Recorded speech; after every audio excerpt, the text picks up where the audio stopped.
স্কুলগুলো আমরা নিজ হাতে প্রয়োজন নিজেদের হাতে দায়িত্ব তুলে নেব ইনশাআল্লাহ।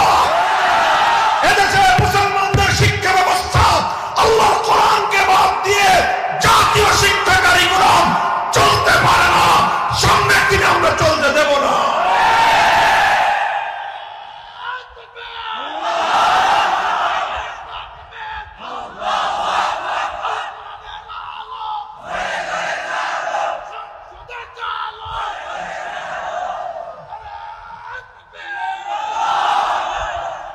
কাজেই তিলাওয়াতে কিতাবুল্লাহ উলামায়ে কেরাম নিজেদের দায়িত্বে করছেন। আলেম সমাজ আমরা নিজেরটা খেয়ে নিজেরটা পড়ে আমাদের ভক্ত অনুরক্তদের সহযোগিতায় রাষ্ট্রের কোন ধরনের পার্টিসিপেশন ছাড়া, উইদাউট এনি পার্টিসিপেশন, তোমাদের কোন ধরনের অংশগ্রহণ ছাড়া কোটি কোটি মুসলমানের সন্তানদেরকে আমরা শিক্ষিত করতেছি, কোরআনের শিক্ষা দিচ্ছি, অন্যান্য শিক্ষা দিচ্ছি। এটা আমরা করতেছি। আমাদের পরবর্তী স্টেপ হলো আমরা তো আমাদেরটা করবো ইনশাআল্লাহ।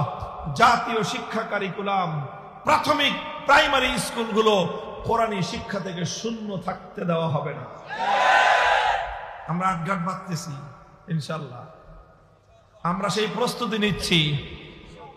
আমরা আমাদের এই জাতিকে যারা এই আগ্রাসন যারা চালাতে চায়, কালচারাল আগ্রাসন, সাংস্কৃতিক আগ্রাসন, আমাদের সন্তানদের এই জাতির মগজ ধোলাই করতে চায়, এই বিজাতীয় আগ্রাসন থেকে, আধিপত্যবাদী শক্তির আগ্রাসন থেকে এই জাতির আগামী প্রজন্মকে রক্ষা করতে হলে তাদেরকে শুরু থেকেই তাদের মন মস্তিষ্কের মধ্যে আগ্রাসন বিরোধী প্রোটেকশন কোরআনের শিক্ষা দিয়ে দিতে হবে।